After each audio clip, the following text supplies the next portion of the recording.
Hey everybody, it's Garrett checking in again from the road. Got some Cornell and Deal exhausted rooster in my Cornell and Deal. See if I can show you. There, Cornell and Deal uh, Colonial Gentleman or Colonial Gent. That's right. Gentleman would have a longer shank. Talking too much.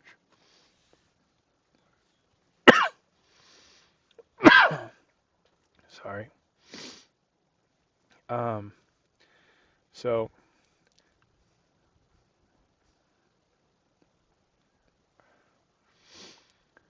hopefully this trip's almost over. We'll see. But I did have something I wanted to talk about. So with the tariffs that are happening, STG announced a 5% price hike. I imagine someone's kicking themselves for shutting down Sutliff, where they could have done something to work around some of the tariffs. But regardless, that ship has sailed. Um, but I'm also hearing from different tobacconists in my travels in the area here that Peterson blends are becoming harder to get a hold of, which is curious. Um, I knew from different rumors that STG had varying plans on the Peterson catalog, and I'm sure none of it's official. So I'm sure some of this is just shipping and the you know side effects of the massive tariff shockwaves that are happening. I don't know how else to phrase that, but the silver lining there is at least for me and some others. Some of my favorite tobaccos are Cornell and Deal anyway, so I'm currently largely unaffected, and I hope you are too. Speaking of which, this is my first time cracking into a tin of Exhausted Rooster. I had one waiting at home to crack into for a Thoughts on Thursday video, but I haven't been home. Um, it's been closing in on 2 months, so yeah, no, I actually like it. The Perique is not strong, so it's a Virginia Burley Perique based on the tin description.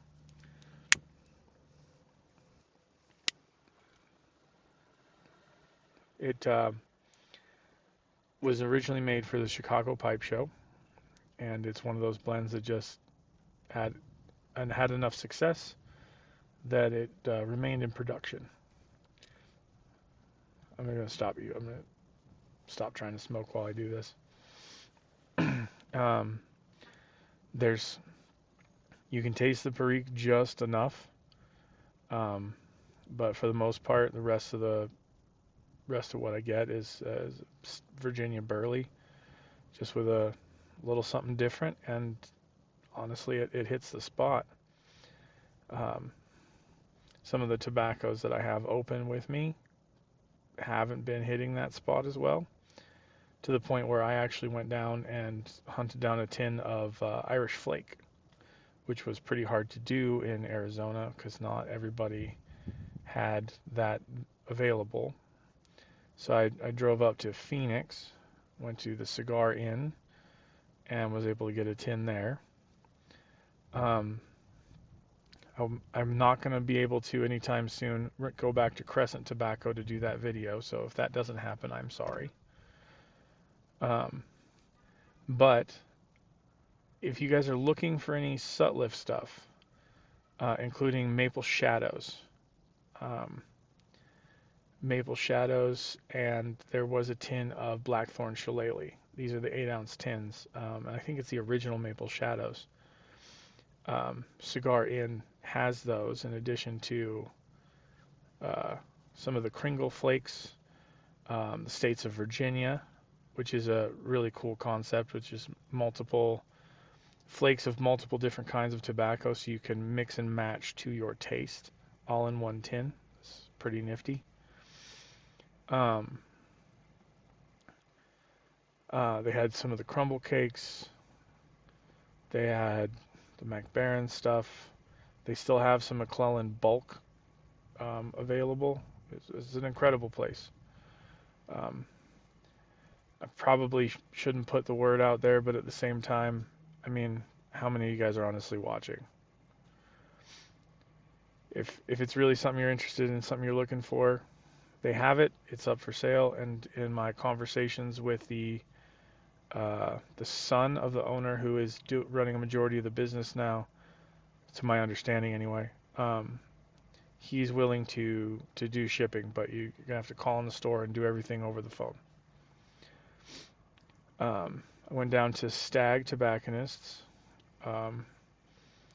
They really cool folks, really cool folks. Um, some of the local smokers have kind of raided the stores there, so their shelves were pretty much barren of most things except for Cornell and Deal. But you know that it's not a downside for me. I don't know about you guys. I did get a tin of the Ellipsis Flake while I was there, so I'll have that in the 2-try boxes at this point. Don't know when I'll get around to opening it, but I don't think it's going to suffer from waiting either. Yeah, I did try something recently, something different. You know, the little cigars, the cigarellos. I got a. See if I can. It's too dark anyway. I'm in a parking lot. If you can't tell. So this is a Savinelli Acrylic cigarello bit, so that while I'm driving, I can pinch that between my teeth and have some of those. I do have some cigarellos with me. I have some of the shade undercrown shades that Carolina Rose sent me. They're still not singing to me, but I'm gonna give them a solid go. And I have some of the Drew Estate Kentucky Dark Fires with me, and then I have some Toscanos as well. Because I mean, what better cigar to take to a ultra dry environment? What better tobacco period than one that is intended to not be humidified? But yeah, been smoking my pipes. I did get one. See if I can grab it here. Bear with me. Clearly, I planned this video out. I have one from Chris, Brutal Enough. This is one of his I got. This thing smokes amazing. You can see the rustication there, and rusticated on top. You can tell that I've been smoking it quite a bit. It smokes perfectly. The wall thickness is fantastic. The bit is even ideal for me. This is 9mm filtered. This is Briar. It's an absolutely fantastic pipe. I highly recommend you guys reach out to him. The CPA is the pipe brand. That's his brand or name. Chris, you can correct in the comments if I'm getting that wrong. At least the intention wrong. But definitely reach out to him and get one of these before they, just like everything else in our world, become impossible to get a hold of. The only reason I'm not smoking out of that and I'm smoking out of the Missouri Meerschaum is it's the first bowl of something. I want to start with a smaller bowl and definitely one that's more than broke in. Actually, one of my cobs that I brought with me, this guy, I've smoked it so much that I have to redo the pipe mortar in the bottom because I apparently scraped it away. But that'll happen when you're having a pipe while you drive. You're blindly doing pipe maintenance, paying attention to the road. At least, 70% attention to the road. But yeah, that's where I'm at.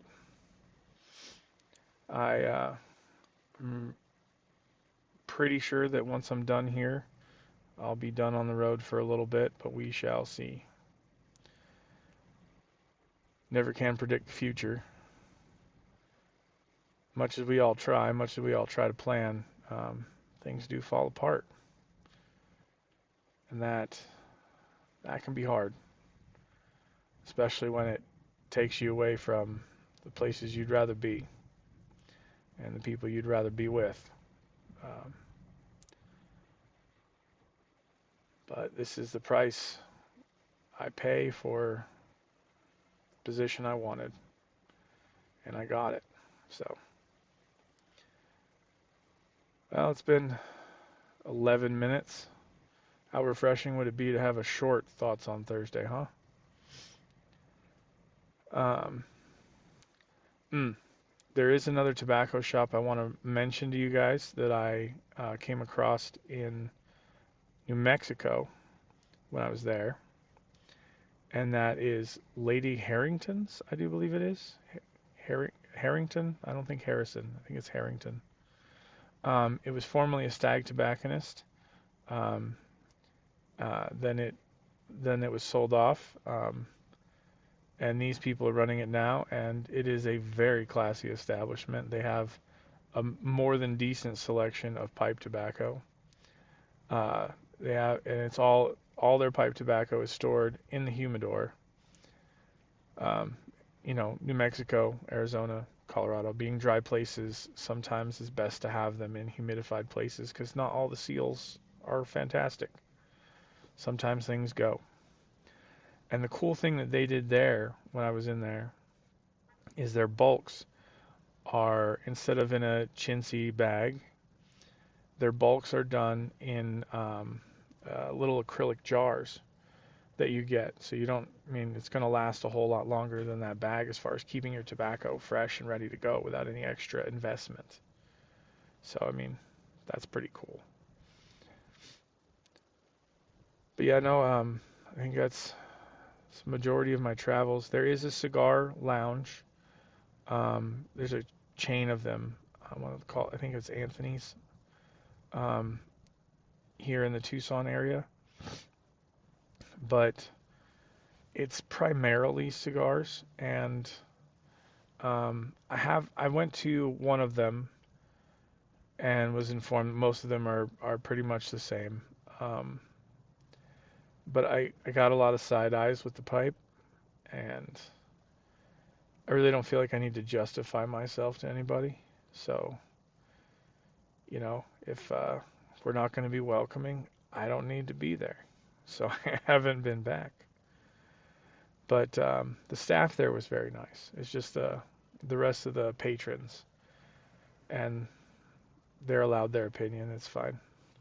I imagine it's because they've got recently there's been an explosion of dispensaries, is my understanding, in the area. Um, I don't know that for sure, but that's been what's been explained to me. So I imagine they associate pipes with weed like everybody in Denver, but that's not what's going on. I hope you guys are having a fantastic week. I hope everything's going really, really well for you. And hopefully, the next time you see me on a video, it'll be from the couch or somewhere near my house. Maybe even on a mountain if I'm lucky. But you guys have a good one. Um, I don't know what I'm doing while you're watching this, but I'm definitely working. But happy Thursday and happy smokes. Talk to you later. Bye.